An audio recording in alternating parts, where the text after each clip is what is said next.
खुलुमबाय बेयो बड'लेण्ड इंखं टेलिभिजन दिनै 21 फेब्रुवारि 2023 मंगलबार खालि सानसेनि बरादखौ नोंथांमोननि खाथियाव लाबोदों आं सदानन्द दैमारिया।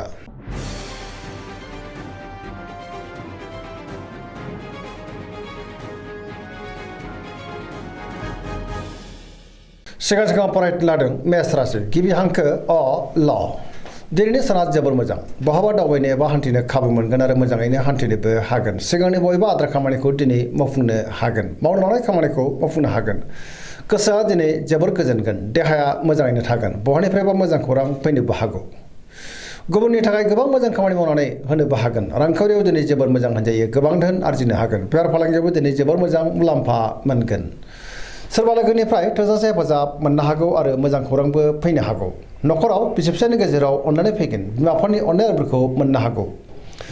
गुबुननि गोसोखौ गोरलैयैनो बोनोबो हागोन। गोसोनि बोलोआ बांगोन। समाजाव बयजोंबो मान होजागोन। लाइमोनफोरा दिनै जोबोर रमान्टिक जागोन आरो गावबा गावनि गोसोनि साननायखौ फोरमायलायनोबो हागोन। पजिटिभ एनार्जिनि गोहोम गोग्लैगोन। फरायसाफ्रा दिनै फरायनायाव गोसो दुंखांगोन आरो मोजां फिथाइ मोनगोन।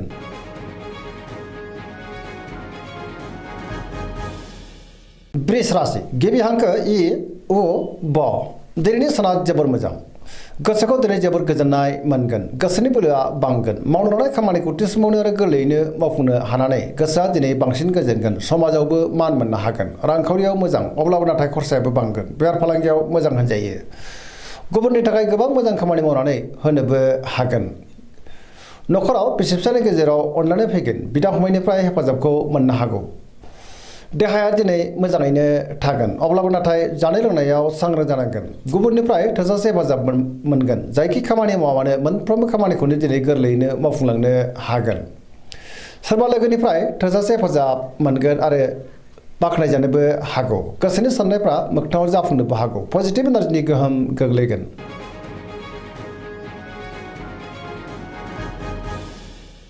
मिथुन राशि गिबि हांखो क स दिनैनि साना जोबोर मोजां। पजिटिभ एनार्जिनि गोहोम गोग्लैगोन। गोसोखौ दिनै जोबोर गोजोननाय मोनगोन। गोसोनि साननायफ्रा मोगथाङाव जाफुंनोबो हागौ। गोथों आरो गोग्गो साननो रोंगोन। गियाननि आंखाल जानाय नङा। गोसोआ दिनै जोबोर खुसि जागोन।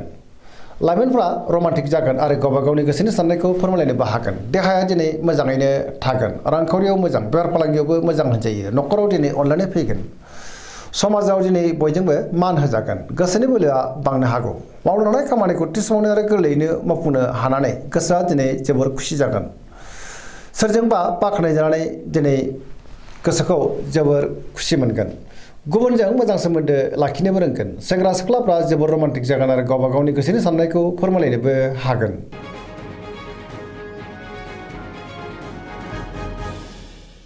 कर्कट राशि गिबि हांखो ड ह दिनैनि साना जोबोर मोजां। गोसोखौ दिनै जोबोर गोजोननाय मोनगोन। सोरबा लोगोजों बाख्नायजानो हागौ। गोसोनि साननायफ्रा मोगथाङाव जाफुंगोन। गोसोआव दिनै पजिटिभ साननाय फैगोन। मावनो लानाय खामानिखौ थि समावनो आरो गोरलैयैनो मावफुंनोबो हागोन। रांखावरियाव जोबोर मोजां होनजायो। बेफार फालांगियाव दिनै जोबोर मोजां मुलाम्फा मोनगोन। न'खराव बिसि फिसायनि गेजेराव अनलायनाय फैगोन। समाजाव लोगो लेवा बांगोन। गुबुननि थाखाय गोबां मोजां खामानि मावनानै होनोबो हागोन। देहाया दिनै मोजाङैनो थागोन अब्लाबो नाथाय जानाय लोंनायाव सांग्रां जायोब्ला गाहाम। न'खराव अनलायनाय फैगोन। फरायसाफ्रा दिनै फरायनायाव गोसो दुंखांगोन आरो मोजां फिथाइ मोननोबो हागोन। लाइमोनफोरा जोबोर खुसि जागोन आरो पजिटिभ एनार्जिनि गोहोम गोग्लैगोन।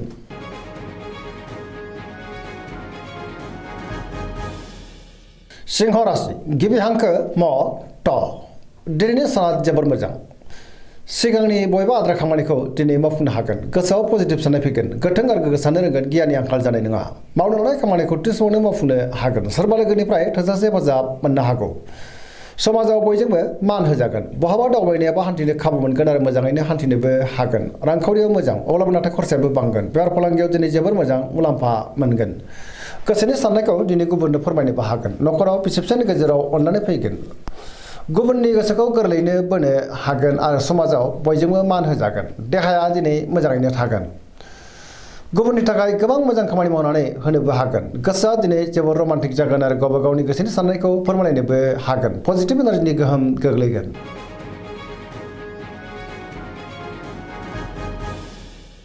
कन्या राशि गिबि हांखो प ट दिनैनि साना जोबोर मोजां।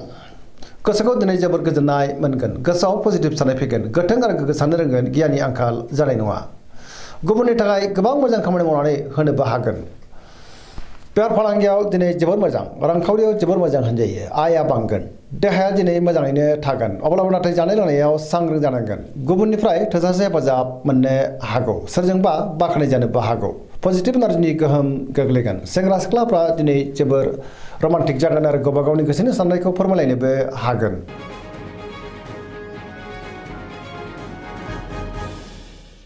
तुला राशि गिबि हांखो र ट। दिनैनि साना जोबोर मोजां, गोसोखौ दिनै जोबोर गोजोननाय मोनगोन। गुबुननि थाखाय गोबां मोजां खामानि मावनानै होनोबो हागोन। सिगांनि बबेबा आद्रा खामानिखौ दिनै मावफुंनो हागोन। गोसोनि साननायफ्रा मोगथाङाव जाफुंनो हागौ। मावनो लानाय खामानिखौ थि समावनो आरो गोरलैयैनो मावफुंनोबो हागोन। देहाया मोजाङै थागोन, रांखावरियाव जोबोर मोजां, मोननो गोनांखौ दिनै मोननो हागौ। बेफार फालांगियाव दिनै जोबोर मोजां मुलाम्फा मोनगोन। न'खराव बिसि फिसायनि गेजेराव अनलायनाय फैगोन। समाजाव दिनै मान मोनगोन। गुबुननि थाखाय गोबां मोजां खामानि मावनानै होनोबो हागोन। गोसोनि बोलोआ बांगोन। सोरबा लोगोनिफ्राय थोजासे हेफाजाब मोननानै सिगांनि बबेबा आद्रा खामानिखौ दिनै मावफुंलांनो हागोन। गोदान थांखि लानो रोंगोन। सेंग्रा सिख्लाफोरनि गोसोआ दिनै जोबोर रमान्टिक जागोन आरो गावबा गावनि गोसोनि साननायखौ फोरमायलायनोबो हागोन। पजिटिभ एनार्जिनि गोहोम गोग्लैनोबो हागौ।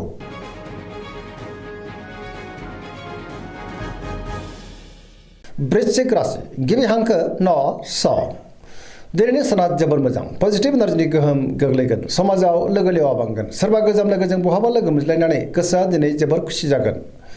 मावनो लानाय खामानिखौ थि समावनो आरो गोरलैयैनो मावफुंनोबो हागोन। गुबुननि थाखाय गोबां मोजां खामानि मावनानै होनो हागोन।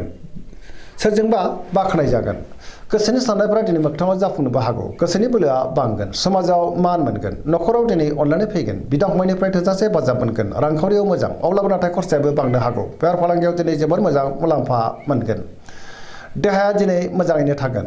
गुबुननिफ्राय थोजासे हेफाजाब मोनगोन। फरायसाफ्रा दिनै फरायनायाव गोसो दुंखांगोन आरो मोजां फिथाइ मोननोबो हागोन। सिगांनि बबेबा आद्रा खामानिखौबो दिनै मावफुंनो हागोन। लाइमोनफोरा जोबोर रमान्टिक जागोन आरो गोसोनि साननायखौ फोरमायलायनोबो हागोन।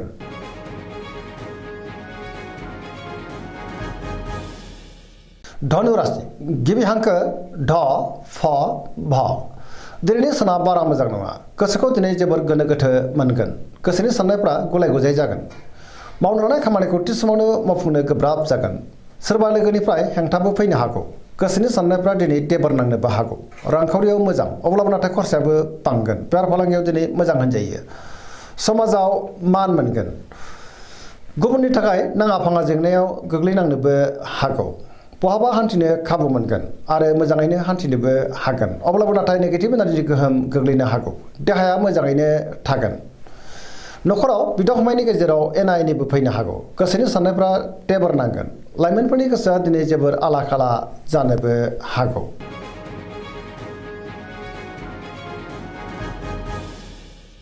मकर राशि गिबि हांखो ख ज। दिनैनि साना जोबोर मोजां। गोसोनि साननाया जाफुंगोन। मावनो लानाय खामानिखौ थि समावनो आरो गोरलैयैनो मावफुंनोबो हागोन। रांखावरियाव जोबोर मोजां, अब्लाबो नाथाय खरसायाबो बांगोन। बेफार फालांगियाव दिनै जोबोद मोजां मुलाम्फा मोननो हागोन। गुबुनजों मोजां सोमोन्दो लाखिनो रोंगोन। गोसोनि साननायफ्रा मोगथाङाव जाफुंनोबो हागौ। मावनो लानाय खामानिखौ थि समावनो आरो गोरलैयैनो मावफुंनो हागोन। गोदान खामानियाव आखाइ होजेननोबो हागोन। न'खराव दिनै बिसि फिसायनि गेजेराव अनलायनाय फैगोन। बिदा फंबायनिफ्राय थोजासे हेफाजाब मोननो हागौ। सेंग्रा सिख्लाफोरनि गोसोआ दिनै जोबोर रमान्टिक जागोन आरो गोसोनि साननायखौ फोरमायलायनोबो हागोन। धोरोमारि बिथिङावबो गोसो दुंखांनो हागौ। पजिटिभ एनार्जिनि गोहोम गोग्लैगोन। फरायसाफ्रा दिनै फरायनायाव गोसो दुंखांगोन आरो मोजां फिथाइ मोननोबो हागोन।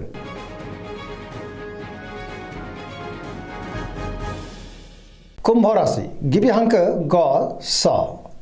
दिनैनि साना मोजां आरो गाज्रिनि गेजेरजों बाबेनलांगोन। गोसोखौ दिनै जोबोर गुलाय गुजाय मोननो हागौ। मावनो लानाय खामानिखौ मावफुंनो गोब्राब जागोन। माबा नङा माबा मोनसे हेंथा फैनोबो हागौ। सोरबा लोगोनिफ्राय हरखाबै गाज्रि खौरांबो मोननो हागौ। गोसोनि साननायफ्रा दिनै देबार नांगोन। गोबां खामानियाव मुखुबबो थानांनो हागौ। देहाया दिनै मेंनाय मोनगोन। जानाय लोंनायाव सांग्रां जानाया गाहाम। रांखावरियाव मोजां, अब्लाबो नाथाय खरसाया बांगोन। बेफार फालांगियाव मोजां होनजायो। न'खराव बिसि फिसायनि गेजेराव अनलायनाय फैगोन। बिदा फंबायजों मोजां सोमोन्दो लाखिनो हागोन। बिमा बिफानि अननायफोरखौबो मोननो हागौ। बहाबा दावबायनो एबा हान्थिनो खाबु मोनगोन। अब्लाबो नाथाय लामा सामायाव सांग्रां जानांगोन। नेगेटिभ एनार्जिनि गोहोमबो गोग्लैनो हागौ।